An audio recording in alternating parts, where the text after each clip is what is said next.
All right, hey everybody. Today is Tuesday, and we took a vocab quiz on Unit 3. So there was 10 vocab terms on the quiz, and what I want to do right now is just kind of give you a little bit of a review like I gave the other kids. So we're going to go down here to the date, October 6th. Kind of gives you an idea of what we're doing today. So here's your vocab quiz, but before you take it, I want you to pull out your notes packet, and I want you to answer these 5 questions in one of the Bell quiz boxes on the front of your notes packet, all right? So the first question is a fire an example of an biotic factor affecting an ecosystem, or is it abiotic? So if there's a fire within an ecosystem, is it going to be abiotic or biotic? And you just have to keep in mind that fires by themselves are actually abiotic.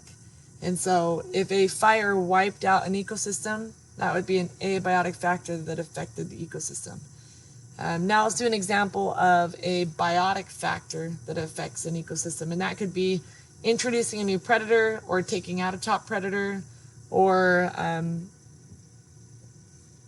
providing more plants for animals to eat. And just keep in mind that those plants are also biotic factors as well.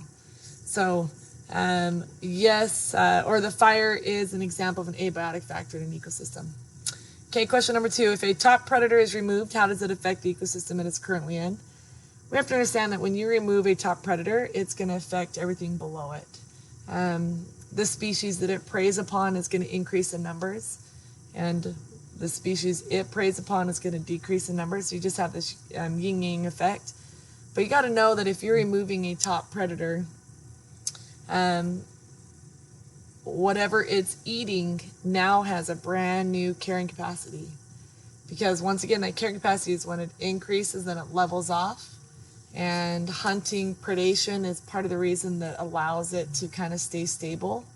So if that top predator has been removed, the carrying capacity is now going to be higher because that top predator was keeping it down, so now it's going to be higher. So that carrying capacity, it's going to increase until it finds a new carrying capacity, then it levels off. So by removing a top predator, that means the species below its carrying capacity is going to change and adjust. Okay, so number 3, what makes an ecosystem stable? Anytime an ecosystem is stable, that usually means if any fluctuation happens to it, whether it's weather, fires, or maybe it's introducing predators or taking out predators or introducing new first consumers, it's not going to make the entire ecosystem collapse. So it can sustain itself even if there's fluctuations that are acting upon it. And it kind of goes into number 4, if a population reaches that carrying capacity, the population is stable within the ecosystem. Yeah, if an ecosystem is stable, that means the populations within that ecosystem have reached a carrying capacity and they are maintaining the death rate and the birth rate are staying pretty even, allowing their population to maintain a steady number.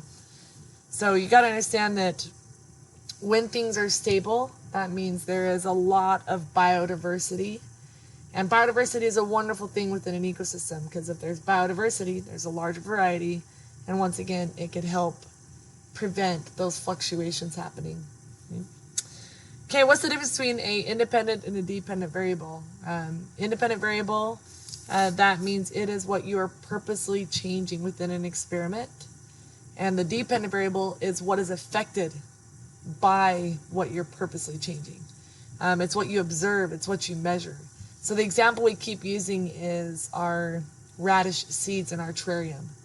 So if you're trying to grow radish seeds, and we're going to purposely alter the amount of water given to the radish seeds, that'd be an example of your independent variable. And then the dependent variable, what do we observe, what are we measuring? That would be the plant's growth. So just give you an idea there.